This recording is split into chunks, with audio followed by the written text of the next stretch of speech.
જય શ્રી કૃષ્ણ મિત્રો, નિત્ય સત્સંગમાં આપ સૌનું સ્વાગત છે। આજે આપણે સાંભળીશું રથયાત્રા મહાત્મય તથા જગન્નાથપુરીનું મહાત્મય અને આદિ શંકરાચાર્ય રચિત જગન્નાથ અષ્ટકમ। જો આ વિડીયો તમને પસંદ પડે તો લાઈક અને શેર કરી ચેનલને સબસ્ક્રાઇબ જરૂરથી કરજો। જગન્નાથપુરી ભગવાન વિષ્ણુના પરમ પવિત્ર ચાર ધામોમાંનું એક ધામ છે। જગન્નાથપુરીને શ્રી ક્ષેત્ર, શ્રી પુરુષોત્તમ ક્ષેત્ર, શાક ક્ષેત્ર, નીલાંચલ અને નીલગિરી પણ કહેવામાં આવે છે। અહીં લક્ષ્મીપતિ ભગવાન વિષ્ણુએ વિવિધ પ્રકારની લીલાઓ કરી હતી। તે નગરી ઓરિસ્સા રાજ્યમાં આવેલી છે। આજનું ઓરિસ્સા પૂર્વે ઉત્કલ પ્રદેશ કહેવાતો હતો। પુરાણોમાં આ ધરતીને વૈકુંઠ કહેવામાં આવ્યું છે। એવું માનવામાં આવે છે કે ભગવાન વિષ્ણુ આ ચાર ધામોમાં જુદી જુદી દિનચર્યાની ક્રિયાઓ કરે છે। જેમ કે હિમાલયના ઉન્નત શિખરો પર બનેલા બદ્રીનાથ ધામમાં સ્નાન કરે છે। પશ્ચિમમાં ગુજરાતના દ્વારિકા ધામમાં વસ્ત્ર અલંકાર આભૂષણ વગેરે ધારણ કરે છે। પૂર્વમાં જગન્નાથપુરીમાં ભોજન લે છે અને દક્ષિણમાં રામેશ્વરમાં વિશ્રામ કરે છે। દ્વાપર યુગ પછી ભગવાન શ્રી કૃષ્ણ પુરીમાં નિવાસ કરવા લાગ્યા અને ત્યારથી જ તેઓ જગન્નાથ કહેવાયા।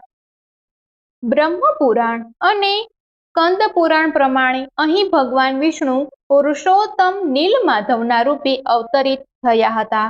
એવું પણ કહેવાય છે કે ભગવાન શ્રી કૃષ્ણે દેહોત્સર્ગ લીલા કરી તે પછી તેમના શરીરને પાંડવોએ અગ્નિદાહ આપી અંત્યેષ્ટ સંસ્કાર કર્યા હતા। પણ તે વખતે ભગવાન શ્રી કૃષ્ણના હૃદયનો ભાગ જીવંત રહ્યો હતો। તે લાકડાના ગઠ્ઠા જેવો રૂપે રંગે પરિવર્તિત થઈ ગયો હતો, એટલે પાંડવોએ એને જળમાં વહાવી દીધો હતો। તે વખતે માળવાના રાજા ઇન્દ્રધુમને ભગવાન વિષ્ણુએ સ્વપ્નમાં આવીને કહ્યું હતું કે નીલાંચલ પર્વતની ગુફામાં મારી એક મૂર્તિ છે, એને નીલમાધવ કહે છે। તમે એક મંદિર બનાવી એમાં મારી આ મૂર્તિ સ્થાપિત કરી દો। રાજાના સેવા કામોનો એક વિધાધિપતિ નામનો બ્રાહ્મણ હતો।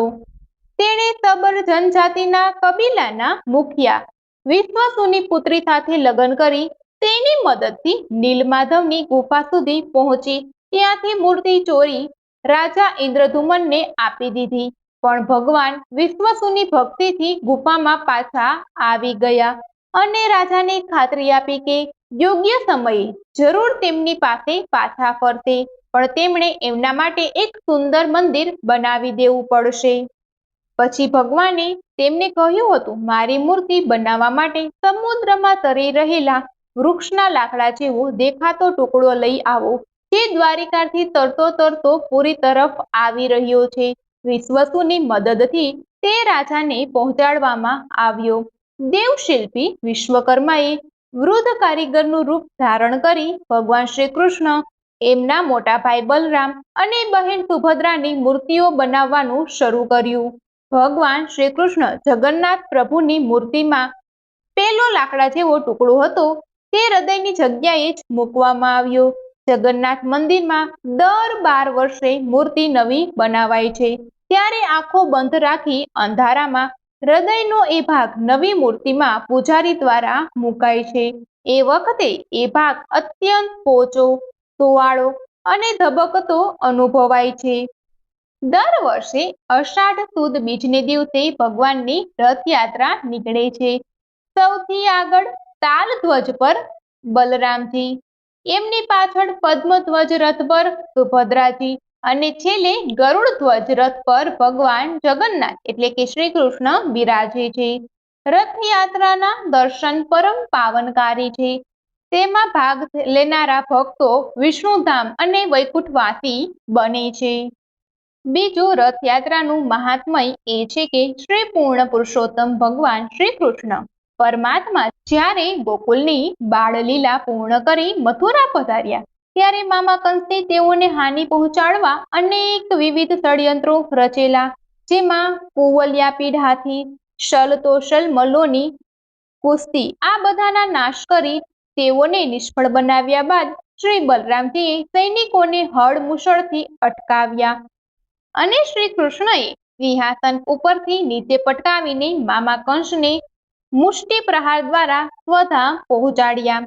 તે સમયે પ્રભુ કંસને કાળસમા, નંદ આદિ ગ્વાલોને સ્વજન સમા, સ્ત્રીઓને કામદેવ સમા દેખાયા। આકાશમાંથી દેવોના વાજિંત્રો વાગ્યા, પુષ્ટિ વૃષ્ટિ થઈ, જય જયકાર થયો।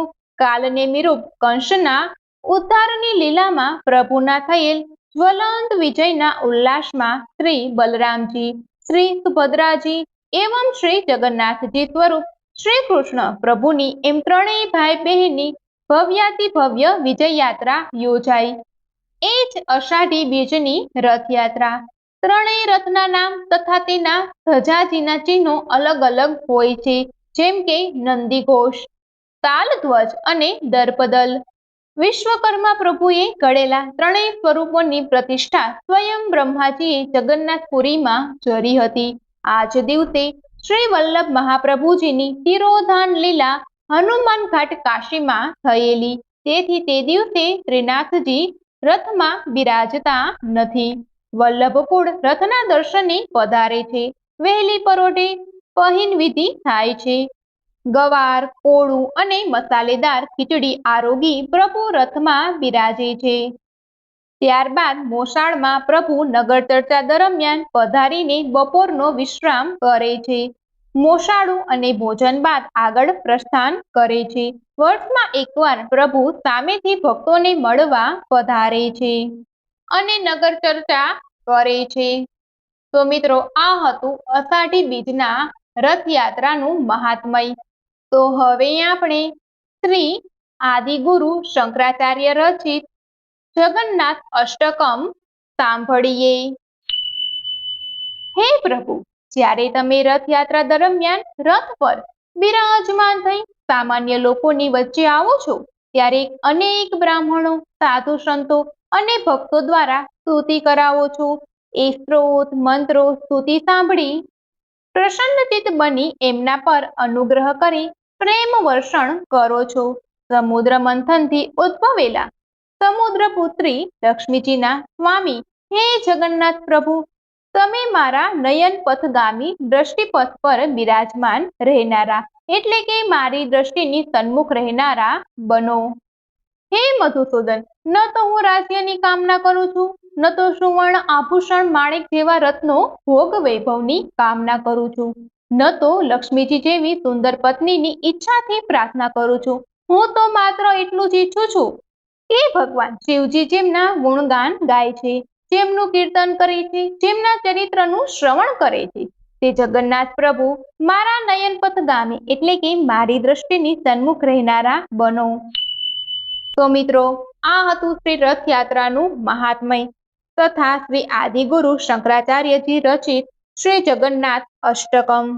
જો આ માહિતી તમને પસંદ પડી હોય તો વિડીયોને લાઈક અને શેર કરી ચેનલને સબસ્ક્રાઇબ જરૂરથી કરજો। જય શ્રી કૃષ્ણ।